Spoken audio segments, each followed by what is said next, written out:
But at the same time, we're not going to defend or stand by those who have killed the Sunnis, who have they have demolished villages and towns and countries, and they're trying to do anything they can to harm the people of Sunnah.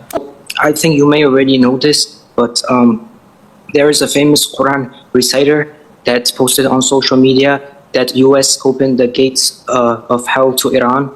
And then recently, he also posted a nasheed against Iran. He was posting political stuff. And my question is, isn't this Quran reciter doing something haram? Because Prophet Muhammad ﷺ said to not have arguments besides the Muslims, because the others will then interfere, the Jews and the Christians. So my answer is... No, I don't think that Allah said something like that. And when you object to something like that, you have to provide the evidence. First of all, whoever that reciter is, he's not a student of knowledge. He's not a scholar. So no one should pay attention to what he says, because he's not a scholar. You want knowledge? You go to scholars. You don't go to a reciter that is a reciter by day and a nasheed artist by night. Especially if the nasheed has music on it. What kind of Quran are you reciting?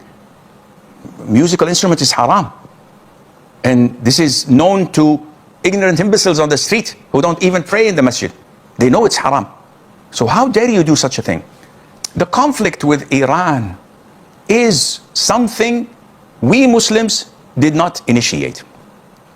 And we cannot side by the Jews and the Americans for certain, because they're not Muslims. The Jews are the Israelis, not the Jews. The Israelis are our enemy. They've attacked our brothers and sisters in Palestine, annihilated most of them, committed genocides. They've attacked Lebanon and want to annex half of it if they can. They've attacked Syria, who did not do anything to them, and continue to attack them. Next is Jordan, who knows? Maybe Egypt, but they're too afraid of Egypt because they know what Egypt is. So the problem is, these are disbelievers. We don't have an issue with that. The issue is with Muslims coming to defend Iran, not knowing what Iran is. Oh, Iran is an Islamic country. What Islam are we talking about? I know Islam to be upholding the Quran and its teachings and upholding the Sunnah of the Prophet ﷺ. Is this the Islam they propagate? No, they have a different sect and cult. So is it similar? Actually, it's not, because they have Qum and they have Najaf and they have these shrines where they worship the graves and they call upon Ali, upon Al-Hasan, Al-Hussein. This is shirk. Yeah, but they say they're Muslims. Okay, what about the Quran? Actually, the Quran itself is not exactly similar to the one you 1.8 billion or 1.9 billion Muslims around the world read. They have a certain Quran, they call it Quran Fatima. Interesting. And they say that none of the one you have is included in it, and it's 70 times bigger. This is blasphemous. Yes, but they say that this is not true. But it is found in Al-Kafi of the Kilini. It is found in their original books that they teach in their schools and universities. So either these books are fabricated and kufr, or they believe in it. What about the Sunnah? Actually, they don't believe in the teachings of the companions, because they think that all the companions are disbelievers and apostates, except 4 or 5 of them. But the rest, the hundreds of the rest, they're all kafir. So with all due respect, what Islam are they following? Do we advocate them being attacked? Definitely not. Because we believe that the population, laymen, normal Muslims who are ignorant, who do not believe in such kufr, that the government, the Maulana, the La'natullah, and the rest, the scholars believe.